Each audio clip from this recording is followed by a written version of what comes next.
O grande divisor de águas da carreira do roteirista Kevin Williamson foi Pânico, de 1996, dirigido por Wes Craven. Embora tenha cursado cinema e tenha tentado uma carreira como ator, sua primeira experiência como roteirista foi com a realização do que viria a ser Tentação Fatal, Teaching Miss Tingle, 1999. Mas ele não conseguiria investidores para a realização de um filme se não tivesse visto na casa de um amigo em Los Angeles um especial sobre o assassino de Gainesville. A inspiração para Ghostface viria como um disparo, conseguindo notoriedade graças ao cineasta que criou Freddy Krueger. A partir de então, ele faria o roteiro de outro sucesso da época, Eu Sei o que Vocês Fizeram no Verão Passado, 1997, e também Pânico 2, 1997, até voltar sua atenção para um terror teen, com elementos de ficção científica. Com os bons ganhos, conseguiria ver seu roteiro inicial na tela e assumiria diversas séries como Dawson's Creek. Provavelmente a ideia para desenvolver Prova Final, a partir de um argumento co-escrito por David Wachter e Bruce Kimmel, tenha vindo de um pensamento de muitos estudantes ao comparar seus professores com alienígenas. Vai um pouco além, se você lembrar que o conceito principal foi amplamente explorado e o roteiro assume a inspiração em Invasores de Corpos, de Jack Finney, mas a ideia divertida de relacionar os educadores a seres de outro mundo é mais do habitual entre os jovens. Quem nunca imaginou que aquele senhor de atitudes extravagantes, roupas estranhas e mau humor constante, esconde uma natureza monstruosa, capaz de abduzir seus alunos para transformá-los em zumbis? Além da temática interessante, Prova Final se beneficia pelo elenco, repleto de rostos e nomes bem conhecidos, com uma trajetória bastante popular. Clea Duvall, Josh Hartnett, Salma Hayek, Famke Janssen, Robert Patrick e Elijah Wood, entre outros, aparecem em cena para enfrentar a ameaça, ou simplesmente emprestar o seu corpo para o domínio alienígena. No entanto, o nome que traz mais méritos ao filme está na direção.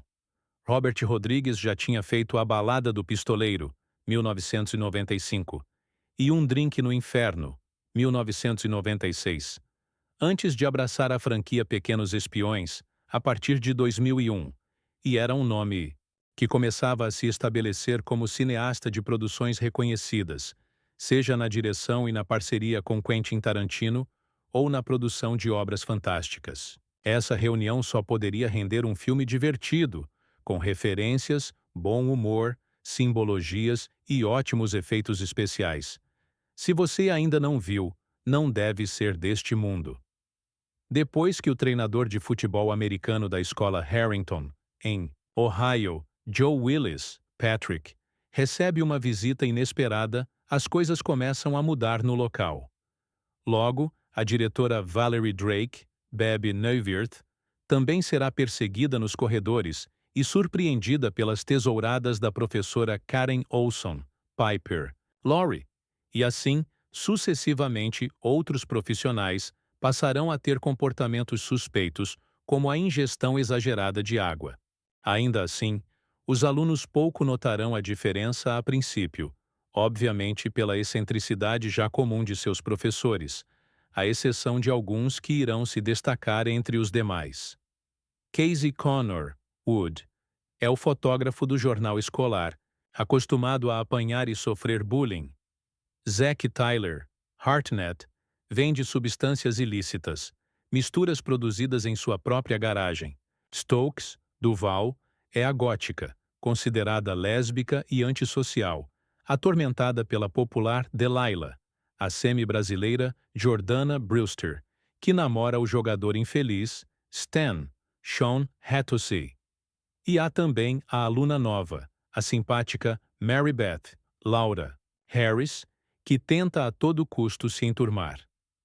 Dentre os docentes, vale menção, além do treinador, a professora gripada Rosa Harper, Hayek, o professor Edward Furlong, John Stewart, e a tímida Elizabeth Burke, Jansen, que costuma ter um contato mais próximo de Zack.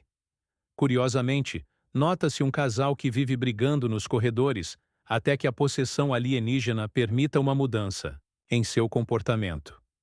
O rapaz é interpretado por John Abrahams, que é outro rosto conhecido de filmes como Todo Mundo em Pânico, A Casa de Cera, Habitantes da Escuridão, entre outros. E você irá reconhecer também o pai de Casey, Frank, vivido por Christopher McDonald, com mais de 200 créditos incluindo Thelma and Louise e Atração Explosiva.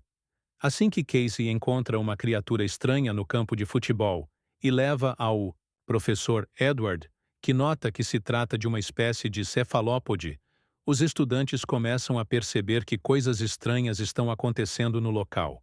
São esses parasitas, introduzidos pelo ouvido, que começam a afetar alunos e professores.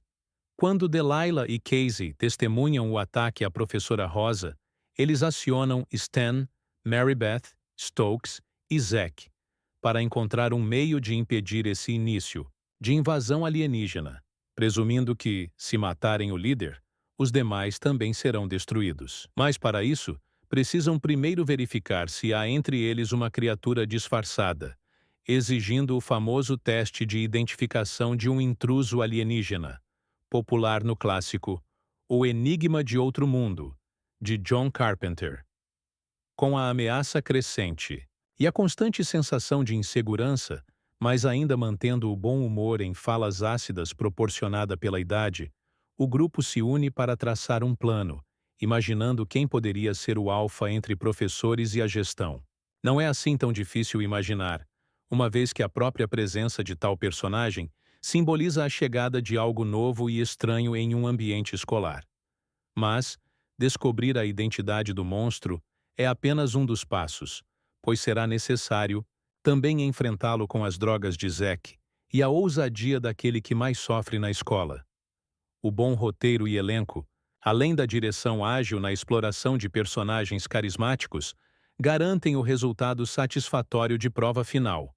Desenvolvido sob a onda de horror teen, proporcionada por Kevin Williamson e Wes Craven, o longa retrata de modo divertido a relação entre alunos e professores, com elementos de ficção científica e humor inteligente. Não teve continuações como muitas produções de sucesso do período, e foi bastante criticada pela reimaginação de histórias já contadas, mas foi um filme que abriu portas para rostos talentosos e permitiu um olhar ainda mais desconfiado sobre aqueles que transmitem conhecimento e precisam ser pessoas de outro mundo para suportar o ofício. Do dia para a noite, todo mundo na escola está agindo de maneira diferente. As pessoas que eram tímidas agora estão confiantes. As pessoas que eram bravas agora estão calmas. Os góticos estão felizes e por aí vai. A cena de abertura do filme vemos um assassinato brutal. Acompanhamos um professor atacar o outro. O ponto de partida é a interação dos jovens no dia a dia da escola.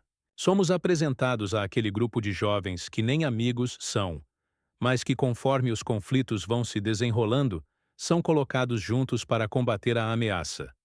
Delilah é a edita-chefe do jornal da escola, e Casey é seu fotógrafo. Uma tarde, eles decidem entrar na sala dos professores para ver se descobrem algo para publicar no jornal, quando se deparam com um cadáver escondido no armário. Cadáver esse que é de uma professora que havia morrido nos braços de Stan. Porém, a direção da escola o fez acreditar que a professora apenas havia passado mal por ser idosa e doente. Delilah e Casey então vão atrás de Stan por ele ter sido quem viu a morte da professora e de Stokely por ela ser fã de ficção científica. E porque Casey acha que ela é estranha o suficiente para acreditar na teoria da conspiração que ele propõe. Os quatro então vão até a sala de biologia atrás de uma criatura que Casey havia encontrado anteriormente e entregado a seu professor. Quando chegam lá, acabam sendo confrontados pelo professor, e nesse momento entram ao grupo Zack e Marybeth, que estavam no estoque de química para que Zack roubasse insumos para produzir as drogas que ele vende. Daí para frente começa a correria dos adolescentes para sobreviver ao ataque, que, a essa altura do campeonato, é inegavelmente uma invasão de aliens parasitários que invadiram a cidade e estão tomando todos. Eu gosto muito dos roteiros de Kevin. Pânico é um dos filmes favoritos da vida. Então eu já tenho uma tendência a gostar dos filmes escritos por ele. Porém é inegável que já há alguns furos no roteiro, tipo no final quando é revelado quem é o alienígena-chefe, pois como em praticamente todos os filmes de Kevin, há um mistério em torno de quem é o vilão do filme, que controla os demais. Durante o decorrer do filme, o principal conflito é a paranoia, que atinge os jovens que em determinado momento do filme, quando eles não sabem quem é humano e quem está com o parasita no corpo, referência direta ao clássico absoluto do horror, O Enigma do Outro Mundo, do mestre John Carpenter. Eles descobrem que as drogas que Zack produz são letais ao parasita, por serem diuréticas, e o parasita precisa de muita água para viver. Então eles fazem um teste, onde todos usam a droga. Então no final do filme, já uma explicação mais furada para explicar como o alien-chefe escapou do teste. Porém, nada que arruine a experiência. Por falar em referências, o roteiro é repleto delas. Obviamente, os diálogos foram escritos por Kevin, pois, principalmente Dalila e Stokely, são enciclopédias. Dalila, toda vez que abre a boca, lança uma referência de algum filme, personagem ou ator, atriz famoso do cinema do terror, como o já citado Enigma do Outro Mundo, a Arquivo X e a atriz Sigourney Weaver, mas principalmente o clássico da literatura de ficção científica, Os Invasores de Corpos de 1955, escrito por Jack Finney, sendo desde de onde surge o Deus Ex Machina, que é a resolução do filme. Meia boca, eu sei, mas vá com a mente aberta, que dará para se divertir. Inscreva-se no canal, curta e comente o vídeo, por favor. Muito obrigado.